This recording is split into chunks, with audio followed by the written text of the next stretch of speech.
My name's Conrad Steiner. I'm a doctor of medicine. Tonight's story has the title, Breath of Life. Guardian of birth, healer of the sick, comforter of the aged.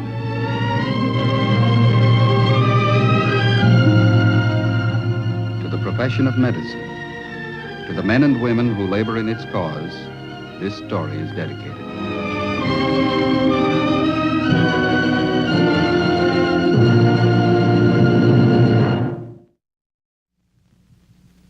Our presentation tonight, the field of communicable diseases. The object in point, a respirometer. The case in point, Robert Allen Parker, M.D. Dr. Parker's married and has 2 children. At 37 years of age, he's in the prime of life. He has a successful practice, which he's worked very hard to establish. And until a few weeks ago, he considered his most difficult struggles were behind him. But he developed a headache, stiff neck, slight fever. And within 72 hours, Robert Parker knew that the most critical struggle of his life had just begun. Watch is left on. Keep it down at his side. Yes, Doctor. All right. Careful. Let's light him in.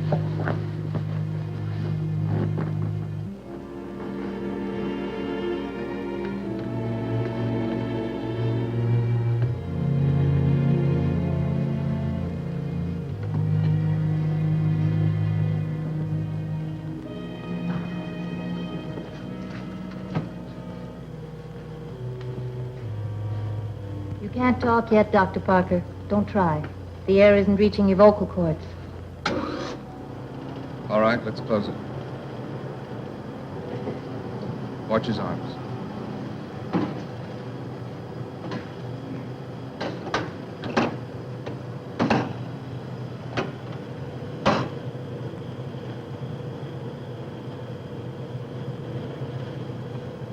What's his vital capacity now? 950. It's gone down 100 cc's in the last hour. He's 6'1". We'll start him at 1618. Stay with him and keep checking the tidal air. Shall I put him on a positive now?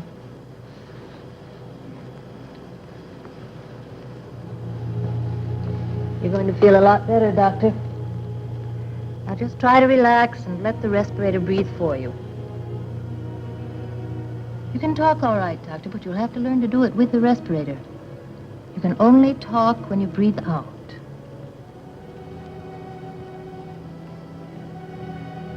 Want to see Doctor? He's right here. Dr. Quillen. How bad is it? It's a little early to tell, Doctor. The respirator will give your chest muscles a chance to rest. You get some rest, too. Hey, give me something. Let's see if we can get along without dropping your respiration any lower. What's he see now? Look, I'll make a deal with you. When my wife has a baby, I'll trust you with the delivery. That's your specialty. This is mine.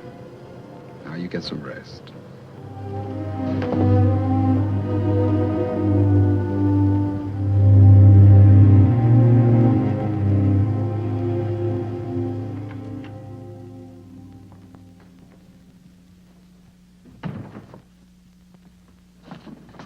How is he? All right at the moment. We have him in a respirator. Then there's no question about it. It is polio. I'm Kenneth Lusk. I'm a friend of Dr. Parker and of Mrs. Parker. I'll be taking over his practice until he's well. Glad to know you, Doctor. How does it actually look? It's bulbar. His vital capacity dropped under 1,000. We've done a tracheotomy, put him on positive pressure. You said you did a tracheotomy. Isn't that when you cut into the throat? The tracheotomy tube provides a short, convenient airway. We give him oxygen through it under slight pressure, and that gives him additional help with his breathing. When will you know if he's paralyzed? Mrs. Parker, polio is a virus infection. It attacks the nerves that control muscles. Sometimes it actually kills the nerves. But you always have to expect temporary muscle loss while the disease is acute. Well, isn't there anything you can do to stop it? Just keep him quiet and breathing until it's run its course. I have 2 children, Doctor. What about them? They seem all right, don't they? No headache, Nausea, stiff neck? I'll check them every day for a while. You may see him now if you like, but only for a few minutes. Ken, do you think I should? Go ahead. I'll wait here.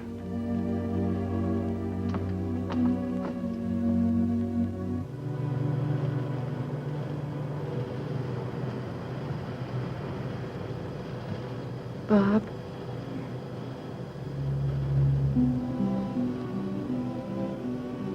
Bob, I'm sorry. I came as soon as I heard. Children are fine. They sent their love. I told them they'd be seeing you real soon. That was stupid.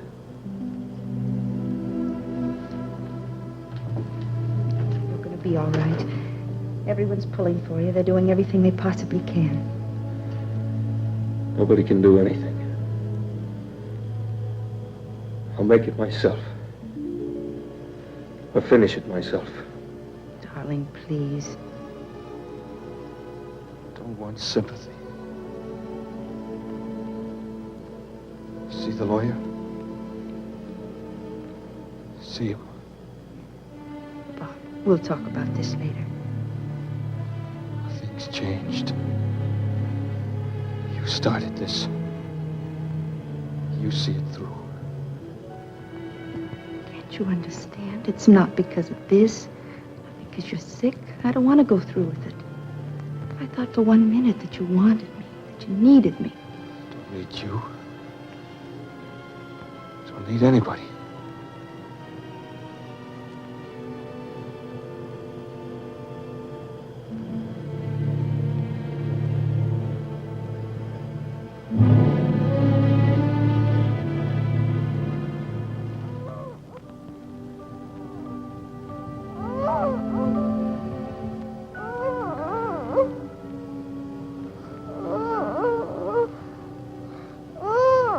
George.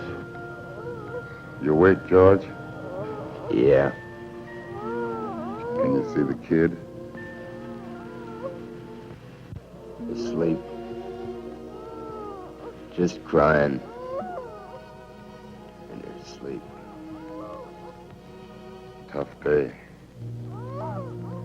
PT worked on her legs this afternoon. Just crying for her mama. Now, I guess. Catherine. Catherine.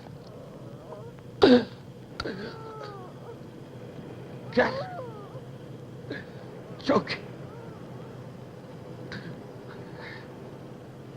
You're all right, Doctor. Please try to rest. I'm right in the room if you need me. That's right, Doc. Rest. That's what they keep saying. How do you feel, Doc? Nurse is very polite.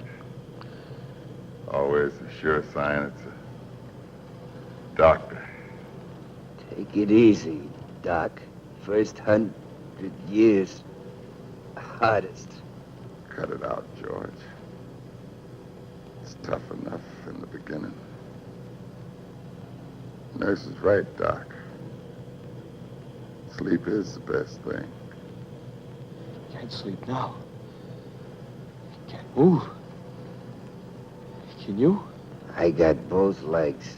And I'm just a new boy. 2 months. You. Can you move? Sure thing. Got an arm.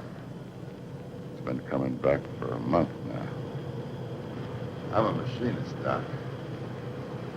Gonna be right back there.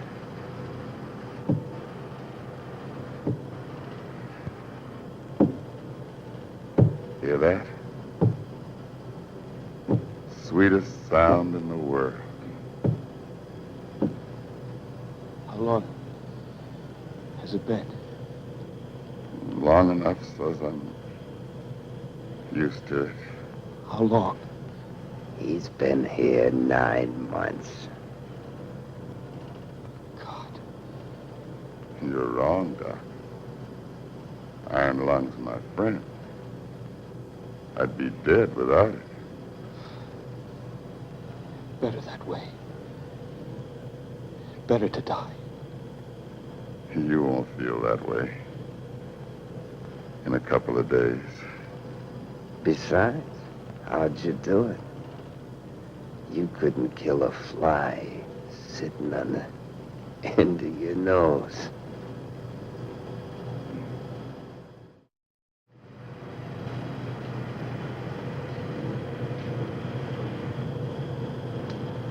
Hello, Bob. How are you doing? I'm taking good care of your practice. Haven't lost one of your patients yet. Catherine's been calling. She's outside now. Look, Bob, this is none of my business, but why don't you see her?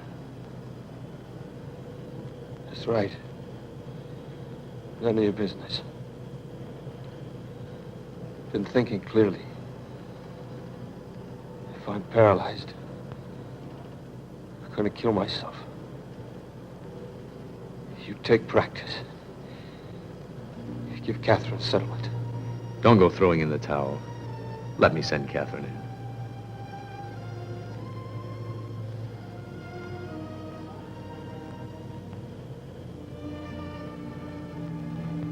I'll see you later.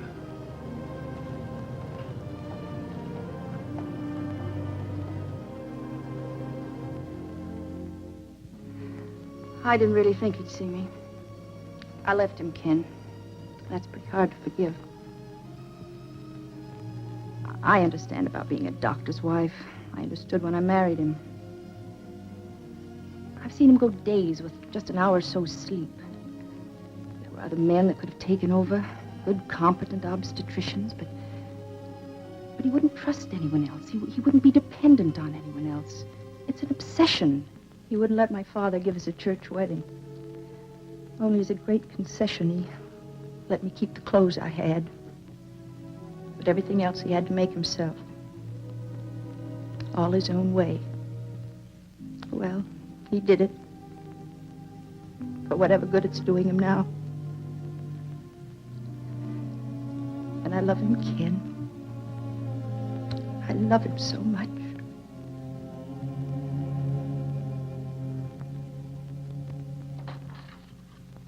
He's taking it just about as hard as I've ever seen anyone take it, Mrs. Parker. Some of them cry, go to pieces pretty badly. But at least it's a release.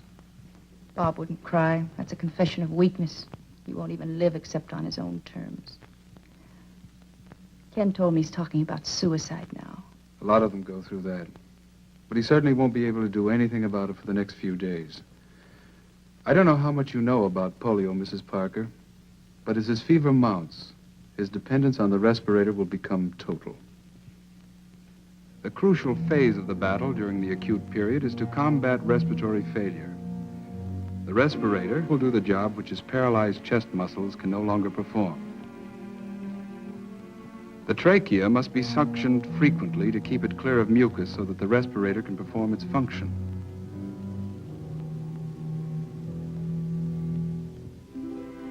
Since his paralyzed throat muscles will not permit him to swallow, he must be fed through a Levine tube, which leads through the nose into the stomach.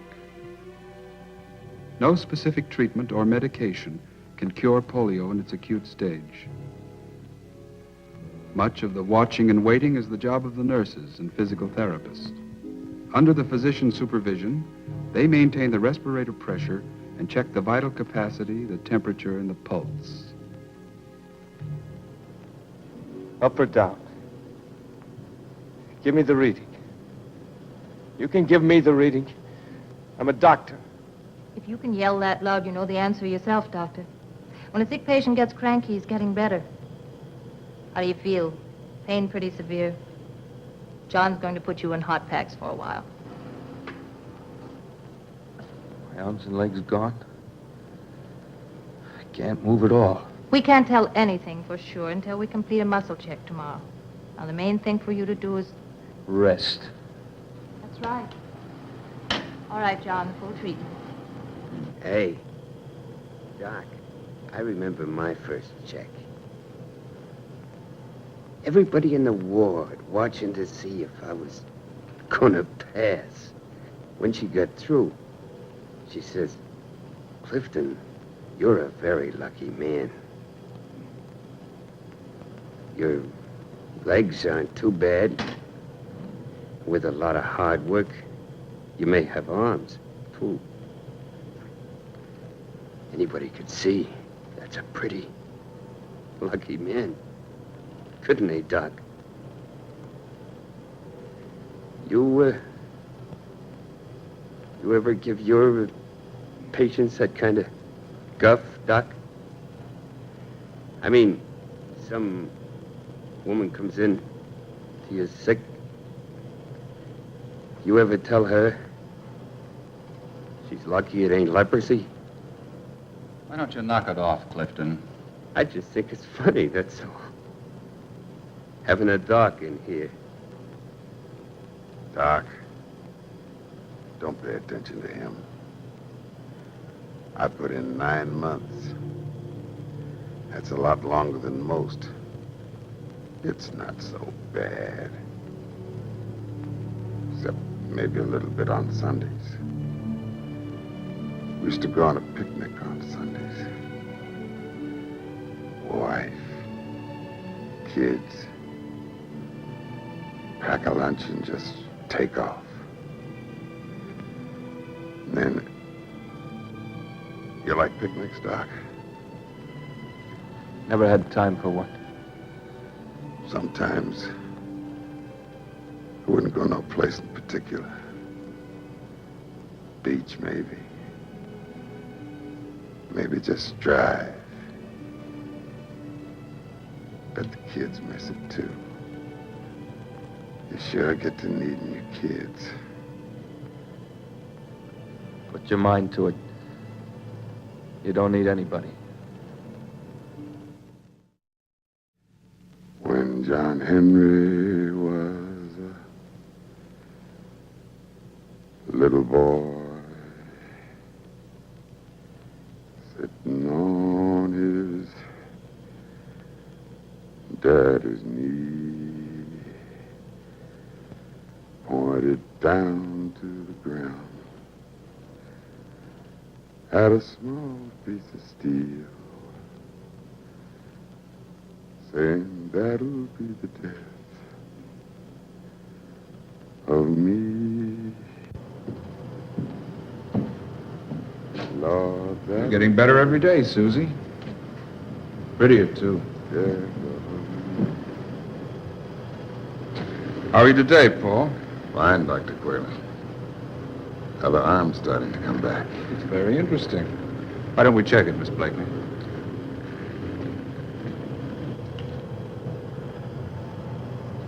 Make a fist.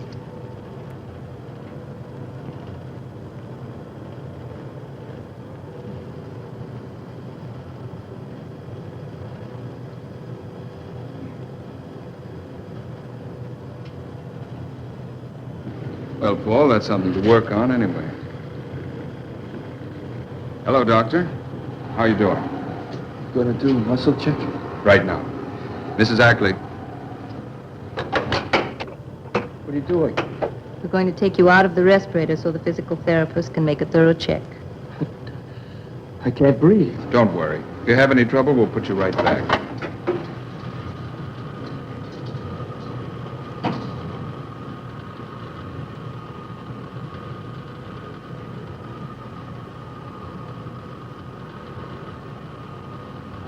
I'm all right. Let's get started. Now, Doctor, we'll start with your right arm. Would you move your fingers, please? Just relax. Concentrate on making a fist.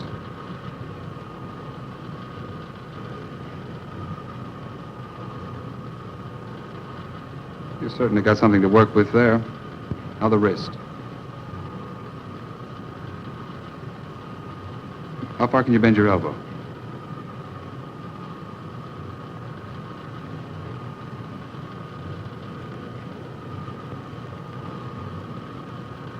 Now let's try the left one.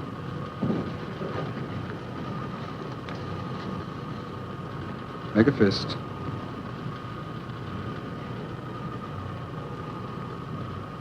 Now the wrist.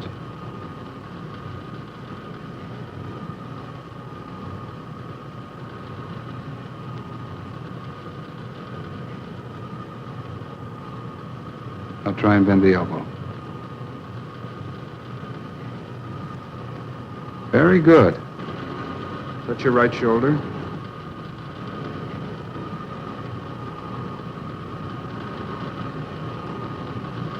You've got a perfectly good arm there, Doctor. Bring it down to your side and we'll check your legs.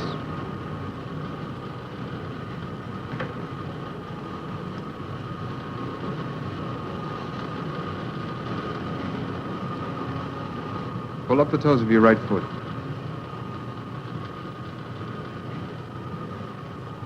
Fine. Now push your hand away. Try it again, Doctor. I can't. And raise the leg. Now, can you hold it there? Let's try the other one.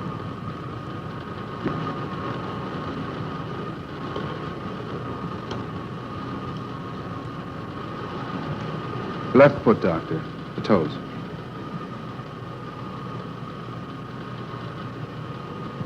Raise your leg.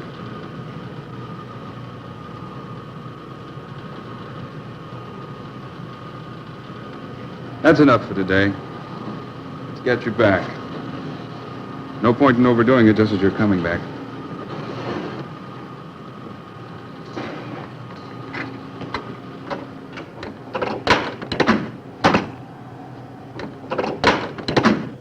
Bad. Is it? You're a very lucky man, Doctor. With some work, both arms should be fine. Without the bedside manner, will I be able to walk? Yes. Possibly not as well as before. You may need braces for a while, but you'll walk. There's a lot that can be done for you, Doctor. We can teach you to make substitute muscles do the work of useless ones. Before long, you'll be out of the respirator, and we can really go to work on you. Thank you. Thank you very much.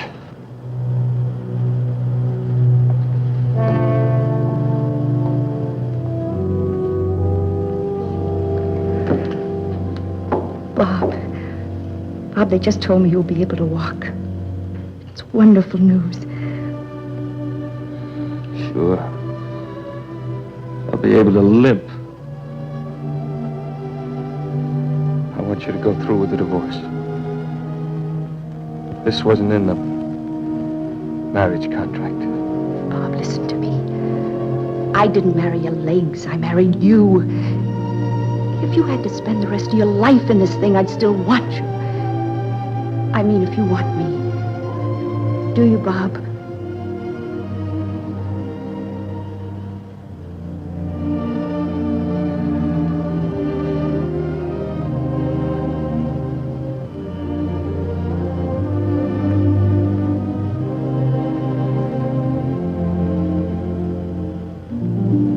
How are the kids? They're fine. I miss them. I knew I had a good reason for loving you.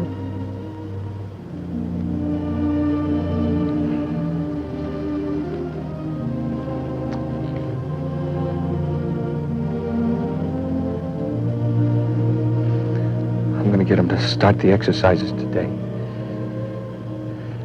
I'm going to work harder than I've ever worked. I'm going to walk perfectly. You'll see. I'm going to beat this thing. I'm going to need a lot of help. I'm going to need all the help I can get. Catherine? Darling. Darling.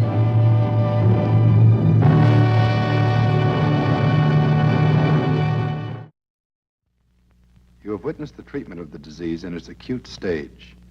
Actually, few polio victims suffer permanent disability. An extremely small percentage die. Although to date there is no cure, poliomyelitis will eventually be conquered. For any needless death represents defeat to a profession dedicated to life.